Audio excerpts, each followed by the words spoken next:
Hello, my name is Jake Terry, and today I will be doing a book review of James Dashner's book, The Eye of Mines.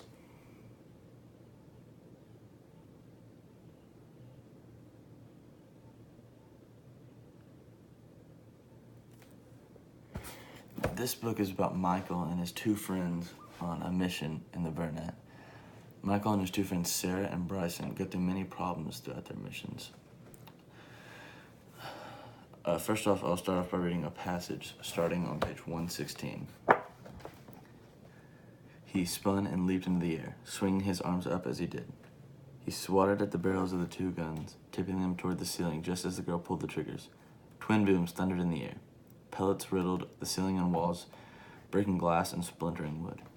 Michael slammed in the Riker, and both of them tumbled over the edge of the concession stand and crashed to the floor. She struggled to get free, but he was on top of her, and he was bigger. He wrestled the two guns out of her hands and pointed one of them at her face. "Tables are turned," he said through heavy breaths. "Don't tempt me." Riker squirmed beneath him, but with less effort than before. Such a brute pointing that thing at a girl's face. "Oh, shut up. You were the one threatening to kill us," Michael said. He lightly tapped the tip of the gun on her nose, then got up. "Ow," she yelled. Michael had never seen such a look of curiosity on a girl's face before. "That was dangerous," Sarah said dryly. He looked over to see her and Bryson exactly where he'd left them. "It worked, didn't it?" Michael realized something then. "Hey, where'd that lady go?" Bryson pointed over at the ticket stand. "She ran over there and disappeared under the counter." Michael knew immediately that something was wrong. He climbed over the concession stand and joined his friends, handing one of the shotguns to Bryson. "Let's get out of here." That was when Stonewall popped up from behind the counter, huge arms folded across her chest, just like the first time they'd seen her. "You picked the wrong day to mess with me. Did you really think I'd let you waltz in here and play a game you restricted from? Huh? Did you?" A hissing sound suddenly came from all directions at once. Michael spun in a circle to find its source, and it took him a moment to realize that several holes had appeared along the walls and in the ceiling before he could warn his friends.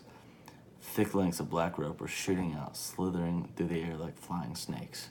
He turned to move, but the ropes were everywhere. A piece wound around his ankle, squeezing tightly as if it were alive. As he bent over to yank it off, the rope jerked him off his feet and flung him into the air. I fell in love with this book the first time I opened it.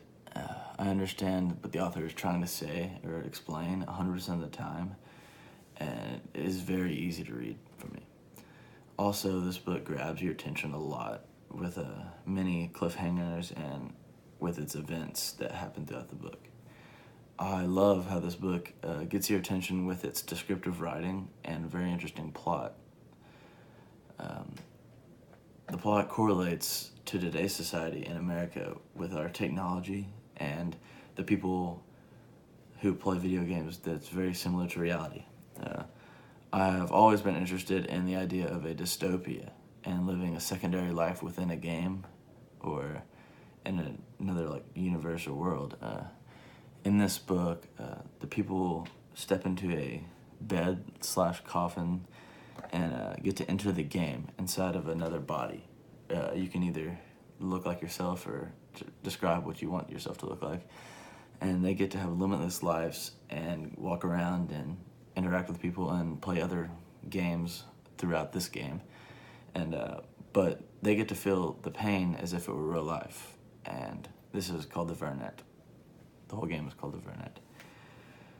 I would recommend this book to everyone because it is a fast and easy read. It's very enjoyable for all ages, and I recommend it for everyone. Thank you.